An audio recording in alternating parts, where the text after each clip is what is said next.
16 বছর পর আবারও শুরু হয়েছে প্রাথমিক বৃত্তি পরীক্ষা। পাহাড়ের 3 জেলা বাদে 61 জেলা একসাথে এই পরীক্ষা শুরু হয়। এদিকে বৃত্তির অর্থের পরিমাণ এবং কত সংখ্যক শিক্ষার্থী এই সুযোগ পাবে তা নিয়ে নতুন করে পর্যালোচনা করা হবে বলে জানিয়েছেন প্রাথমিক ও গণশিক্ষা প্রতিমন্ত্রী। সকালে রাজধানীর মতিঝিলে প্রাথমিকের বৃত্তি পরীক্ষার কেন্দ্র পরিদর্শন শেষে একথা জানান তিনি। কেন্দ্রের ভেতরে যখন খুদে পড়ুয়ারা কলম চালাতে ব্যস্ত, বাইরের চিত্রটা ছিল কিছুটা উৎকণ্ঠার।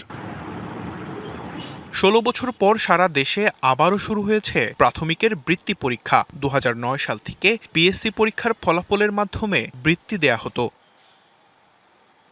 চট্টগ্রামে পরীক্ষার্থীর সংখ্যা 31,983 জন। এর মধ্যে ছেলে 12,557 জন, মেয়ে 19,406 জন। পরীক্ষা কেন্দ্রের পরিবেশ ও ব্যবস্থাপনা নিয়ে সন্তুষ্টি জানান জেলা প্রশাসক। 30,983 জন শিক্ষার্থী তারা অংশগ্রহণ করেছে। আমরা বিশ্বাস করি এরা সবাই অত্যন্ত মেধাবী এবং একদিন তারা দেশ পরিচালনা করবে। রাজশাহী জেলায় 30টি কেন্দ্রে 13,015 জন পরীক্ষার্থী পঞ্চম শ্রেণীর বৃত্তি পরীক্ষায় অংশ নিচ্ছেন। এই পরীক্ষার মাধ্যমে সন্তানদের মেধার সঠিক মূল্যায়ন সম্ভব হবে। তবে দীর্ঘ বিরতি কাটিয়ে আবারও প্রতিযোগিতামূলক পরীক্ষায় অংশ নিতে পেরে উচ্ছ্বাসিত বরিশালের শিক্ষার্থী ও অভিভাবকরা। দীর্ঘদিন পরে আবার আমাদের এই পূর্ণ নম্বরে পূর্ণ সিলেবাসে এই প্রথম বৃত্তি পরীক্ষা হচ্ছে। শিক্ষার্থীদের মাঝে যে শিক্ষার যে একটা 200-র বেশি সার্ভিস ও ফিচারে লেনদেনের সব বিকাশ অ্যাপে সম্ভব। গতি বা শিক্ষার যে মান এটা অনেক উন্নয়ন হবে। হুট করে এই পরীক্ষার সিদ্ধান্ত নেয় শিক্ষার্থীদের প্রস্তুতিতে ঘাটতি ছিল বলে অভিযোগ অভিভাবকদের।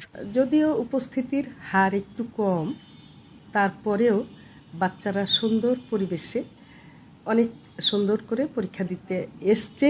দীর্ঘদিন পর পরীক্ষার আয়োজন করায় সন্তুষ্টি প্রকাশ করেছে অভিভাবকরা। আর পরীক্ষা নির্বিঘ্নে করতে সর্বোচ্চ ব্যবস্থা নেওয়ার কথা জানান দায়িত্বরত শিক্ষকরা। সরকারের এটা একটা ভালো উদ্যোগ। এই উদ্যোগটা যদি আমরা আবার বজায় রাখতে পারি, আমাদের এখান থেকে বেশ কিছু স্টুডেন্ট বেরিয়ে আসবে। এদিকে পরীক্ষা কেন্দ্র পরিদর্শন করে প্রতিমন্ত্রী জানান, নীতিমালায় পরিবর্তন আনার কথা ভাবছে সরকার। আমরা নীতিমালায় বেশ কিছু চেঞ্জেস আনতে ইচ্ছুক, যেমন স্কলারশিপের অ্যামাউন্ট, মানে কতখানি তারা পাবেন, কিভাবে পাবেন, কত সংখ্যক শিক্ষার্থী পাবেন, পাবলিক তো সবাই পাবেন, প্রাইভেটে কত পার্সেন্টেজ পাবেন, এই সব কিছু নিয়ে আবার নতুন করে আমরা হিসাব নিকাশ করতে চাই। এমনভাবে করতে চাই যেন আরও বেশি উৎসাহিত সকল পর্যায়ের শিক্ষার্থীদের এবং গার্ডিয়ানদের করা যায়। বিশেষ চাহিদা সম্পন্ন পরীক্ষার্থীদের প্রতিটি পরীক্ষার জন্য অতিরিক্ত 30 মিনিট সময় দেওয়া হচ্ছে। 4 দিনব্যাপী এই বৃত্তি পরীক্ষা শেষ হবে 18 এপ্রিল। অবশ্য উৎসব থাকায় রাঙামাটি, খাগড়াছড়ি ও বান্দরবনে আলাদা সময়সূচির অধীনে 17 এপ্রিল থেকে শুরু হবে পরীক্ষা। Sanjidul Alam, DBC news desk.